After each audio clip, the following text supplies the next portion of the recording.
महाराष्ट्राच्या राजकारणात 2019 साली एक वादळ आलं आणि या सुसंस्कृत अशा राज्यातलं राजकारण हे अंतर्बाह्य बदलून गेलं होतं. त्यानंतर झालं काय तर पार्टी विथ डिफरन्स म्हणवल्या जाणाऱ्या शिस्तप्रिय अशा भाजपनं या वादळाचे उट्टे काढायला सुरुवात केली. आता वादळाचे उट्टे काढणं म्हणजे काय? या वादळात महाराष्ट्राच्या राजकारणाची जी काही एक शिस्तबद्ध अशी संस्कृती होती त्या संस्कृतीचं पार वाटोळं केलं गेलं आणि त्यात या राज्याचं नाव जे बदनाम झालं त्याचं उट्टं काढायला सुरुवात केली. हे नुसतं राज्याची संस्कृती आणि नाम बदनाम हो गया म्हणून वगैरे नाही, तर भारतीय जनता पक्षाला सर्वाधिक असा जाणवणारा फटका या सगळ्या 2019 सालच्या त्या एकंदरच षडयंत्रानं बसला होता. त्याचे हे उट्टे होते. अर्थात त्यानंतर काय काय घडलं हे जगजाहीर आहे. आधी शिवसेनेत, मग राष्ट्रवादीत एकामागोमाग एक अशी बंड झाली आणि आता तर पुढचा डाव यशस्वी झाला तर या वेंडेट्टा पॉलिटिक्सच्या मागचं कारण असलेल्या महाविकास आघाडीचंच अस्तित्व संपणार आहे. म्हणजे ज्या 2019चा मी उल्लेख केला त्याचं जे मूळ आहे ना ते समूळ नष्ट करण्याचा जो विषय आहे तो इथून सुरू होतो. हा डाव कोणाचा? तर महाराष्ट्राचे मुख्यमंत्री देवेंद्र फडणवीस यांचा.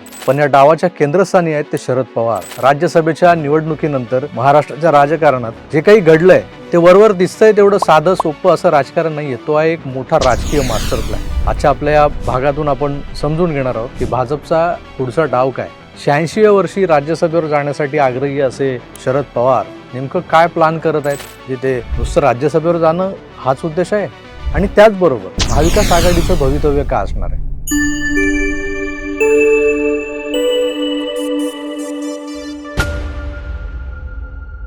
मित्रांनो नमस्कार. गेल्या काही वर्षात भारतीय राजकारणात नवनवीन ट्रेंड्स यायला लागले.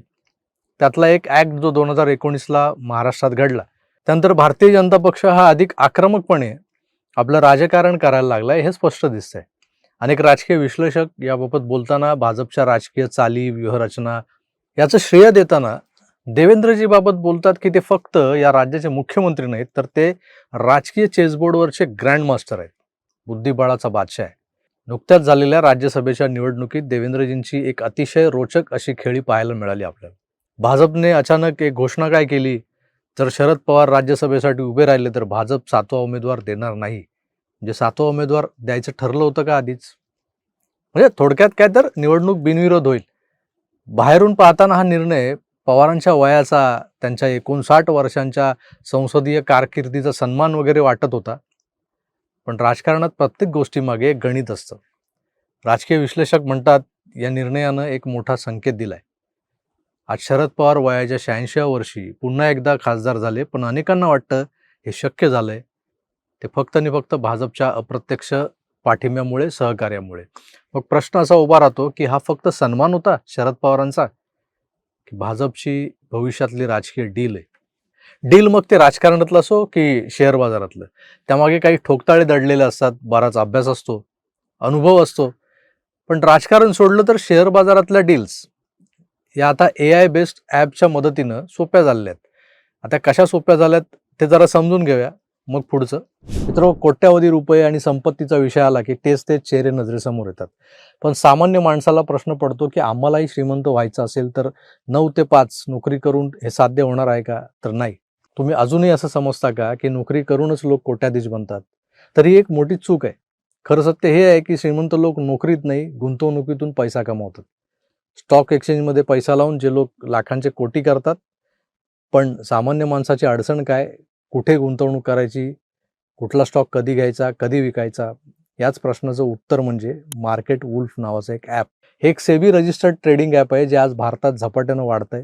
एक प्रोफेशनल ट्रेडिंग ॲप आहे जिथे तुम्हाला नुसते स्टॉक्स नाही तर gold, silver, crude oil, natural gas हे सगळं एका ठिकाणी ट्रेड करू शकता तुम्ही. हे ॲप कसं काम करतं तर पहा.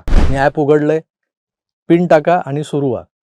आणि इथे आहे एक फॉलो ट्रेंड्स नावाचं फीचर. इथे तुम्हाला रिअल टाईममध्ये लोकांनी आधीच घेतलेले फायदेशीर ट्रेड दिसतात आणि तुम्ही फक्त एका क्लिकमध्ये ते ट्रेड फॉलो करू शकता. पहा, मी फॉलो ट्रेंडवर क्लिक केलं, माझा ट्रेड मी प्लेस केला आणि बूम, माझा ट्रेड मला लाईव्ह दिसतोय कसा वर खाली होतोय. तुम्ही इथे फक्त काहीशे रुपयांपासून सुद्धा ट्रेडिंग सुरू करू शकता. इथे ट्रेड सुरू करायला इतर ॲपपेक्षा 3 पट कमी पैसे लागतात आणि ज्यांना भीती वाटते नुकसान झालं तर काय, त्यांच्यासाठी आहे इनबिल्ट स्टॉप लॉस फंक्शन. या फंक्शनमध्ये नेमकं काय होतं, म्हणजे जसं नुकसान एका लेवलपर्यंत पोहोचलं तसं ॲप स्वतः तुमचं ट्रेडिंग बंद करतं तुमचे पैसे वाचवण्यासाठी. पहा, प्रॉफिट वाढत होता, मी स्टॉप ट्रेडवर क्लिक केलं आणि थेट 2065 रुपयांचा नफा माझ्या खात्यात जमा. तुम्ही इथे gold, silver, crude oil, natural gas आणि तेही सकाळी 9 ते रात्री 12 वाजेपर्यंत कधीही ट्रेड करू शकता. आता यापुढचा खरा धमाका आहे का, हे ॲप जे आहे ते मीन्स मार्केट वुल्फ जे आहे त्याच्या युजर्सनी एका दिवसात 15,239 रुपयांचं प्रॉफिट बुक केलेलं आहे. तर डिसेंबरमध्ये एका महिन्यात 33,512 रुपयांचं आणि पूर्ण वर्षभरात तब्बल 5,03,940 रुपयांपर्यंत हा नफ्याचा आकडा वाढलेला आहे. आणि या नफ्यावर मार्केट वुल्फ एकही रुपया कमिशन घेत नाही, हे विशेष आहे. तुमचा चलता फिरता शेअर बाजार हाताळणारी ही सिस्टीम म्हणजे हे ॲप तुम्हाला फक्त 99 रुपयांमध्ये लाईफ टाईमसाठी मिळतं. आज मार्केट वुल्फ हे ॲप 2 मिलियनहून जास्त युजर्सने डाउनलोड केलेलं आहे आणि भारतातले हजारो लोक या ॲपच्या मदतीनं आपलं आर्थिक भविष्य बदलत आहेत. तुम्हालाही जर स्वतःच्या रिस्कवर पण ॲपच्या मदतीनं थोड्याफार रकमेच्या ट्रेडिंगला सुरुवात करायची असेल तर मार्केट वुल्फची लिंक मी डिस्क्रिप्शनमध्ये आणि पिन्ड कमेंटमध्ये दिलेली आहे. आत्ताच क्लिक करा, मार्केट वुल्फ डाउनलोड करा आणि मी सांगतोय म्हणून नाही तर आपल्या अक्कल हुशारीनं पैसा कमवायला सुरुवात करा. तर आता महाराष्ट्राच्या राजकारणाकडे वळूयात आपण पुन्हा एकदा.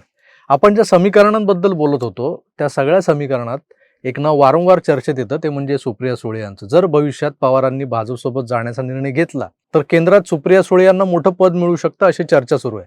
राजकारणात वारसदारी महत्त्वाची असते आणि आता शरद पवारांचा वारस कोण हे सांगायला नको आणि कदाचित पवारसाहेब पुढच्या पिढीसाठी आपल्या वारसदारांसाठी मैदान तयार करतायत असं वाटतंय.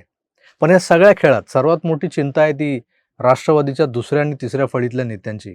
वारसदारांचं सोडून द्या, त्यांचं काय, असं नाही तसं कसंही भलं होतंच, पण कार्यकर्त्यांचं काय? आता हे काही सतरंजी उचले राहिलेले नाहीयेत जे काही दुसऱ्या आणि तिसऱ्या फळीतले नेते आहेत ते. कारण अनेक मतदारसंघांमध्ये त्यांचे विरोधक आधीच भाजपमध्ये गेलेले आहेत. जर उद्या यांचा गटही महायुतीमध्ये गेला तर अनेक स्थानिक नेत्यांसाठी राजकीय जमीनच उरणार नाही. नेमकं लढणार कोण आणि कुणाच्या विरोधात? या संपूर्ण खेळात सर्वात मोठी अडचण निर्माण झाली आहे ती जयंत पाटलांची. कशी ते सांगतो तुम्हाला. प्राजक्त तनपुरे नाव ऐकलं असेल, हे जयंत पाटलांचे भाचे आहेत. तनपुरे यांच्याबद्दल अशी चर्चा आहे की राहुरी जी शिवाजीराव कर्डिले यांच्या निधनानंतर रिक्त झालेली एक जागा आहे, तिथं पोटनिवडणूक होणार आणि त्या पोटनिवडणुकीत त्यांना भाजपची उमेदवार मिळू शकते प्राजक्त तनपुरेंना. जर असं झालं तर महाराष्ट्राच्या राजकारणात आणखी एक मोठा राजकीय ट्विस्ट येऊ शकतो. जर विरोधी पक्षांचे सर्व नेते महायुतीत गेले तर ग्रामीण भागातल्या अनेक संस्था भाजपच्या नियंत्रणात येऊ शकतात. उदाहरणार्थ सहकार क्षेत्र, ज्यात जिल्हा बँक आहेत, साखर कारखाने आहेत, सूत गिरण्या आहेत, मार्केट कमिटी आहेत, दूध उत्पादक संघ वगैरे आहेत, गोकुळसारखे. हे काय आहे तर अर्थकारण चालवणाऱ्या संस्था आहेत आणि त्या भाजपच्या ताब्यात येतील. म्हणजेच राजकीय सत्ता जी ऑलरेडी आहे प्लस आर्थिक सत्ता दोन्ही एकाच बाजूला जाण्याची शक्यता आहे. तर पुढच्या काही महिन्यात अशा पद्धतीनं सगळी राजकीय समीकरणं बदलली तर महाराष्ट्रात अशी परिस्थिती निर्माण होऊ शकते जिथे विरोधाला विरोध म्हणून जो गरजेचा असतो असा विरोधी पक्षच नसेल. जे कोणी असतील ते नगण्य असतील, नाममात्र असतील. राजकारणात एक म्हण आहे, राजकारणात कोणी कोणाचा कायमचा मित्र नसतो आणि कायमचा शत्रूही नसतो. आज जर देवेंद्र फडणवीस आणि शरद पवार हे आपण महाराष्ट्रातले दोन प्रमुख नेते आणि एकमेकांवर कुरघोडी करायला कसे सरसावत होते इतकी जी मागची काही दशकं आपण पाहिली आणि पवार समजून घेण्यासाठी 100 जन्म आणि मग अशा पवारांना अगदी एकाच जन्मात देवेंद्र फडणवीसांनी दिलेली मात, हे सगळं आपण पाहिलं तर हे दोघे कधी एकत्र येतील असं वाटत नव्हतं. आज महाराष्ट्रात जी काही लढाई सुरू आहे त्या लढाईचा जो काही चेहरा मोहरा तोंडवळा असतो, म्हणजे जे प्रतिस्पर्धी असतात त्यातला एक प्रतिस्पर्धी देवेंद्र फडणवीस तर दुसरा शरद पवार आहे. तर हे दोन एकमेकांचे विरोधक एकत्र आले तर महाराष्ट्राच्या राजकारणाचा संपूर्ण नकाशा बदलून जाईल असं म्हणतात लोक. आता प्रश्न फक्त एकच आहे, हा सर्व मास्टर प्लॅन जो आहे ना तो यशस्वी होणार की नाही होणार, की नेहमीप्रमाणे पवारसाहेब पुन्हा एकदा राजकारणात त्यांची एखादी अनपेक्षित चाल खेळणार. कारण महाराष्ट्राच्या राजकारणात एक गोष्ट कायम लक्षात ठेवावी लागते की सारं काही एकाच्याच हातात एकवटलंय असं वाटत असताना काहीतरी उलटफेर होतो आणि आवाज येतो, पिक्चर अभी बाकी आहे मेरे दोस्त. मग पुढचे तमाशे सुरू. राज्यसभा निवडणुकीत पवारांना पुढे चाल देणाऱ्या भाजपच्या मनात नेमकं काय होतं हे स्पष्ट होईलच थोड्या दिवसात. कारण कालच बारामती आणि राहुरीच्या पोटनिवडणुकांची घोषणा झाली. दोन्ही निवडणुकांच्या निमित्तानं कुठली नवी समीकरणं जुळत आहेत हे पाहणं खरंच रंजक ठरणार आहे. दोन्ही ठिकाणचे उमेदवार कोण असेल, कोणता राजकीय पक्ष कोणाला पाठिंबा देतोय, त्याचबरोबर शरद पवार आणि देवेंद्र फडणवीस यांच्या भूमिका काय असतील यावरच ठरेल काय होणार आहे ते म्हणजे. आणि सगळ्यात महत्त्वाचं, महाविकास आघाडीचं भवितव्य काय असेल.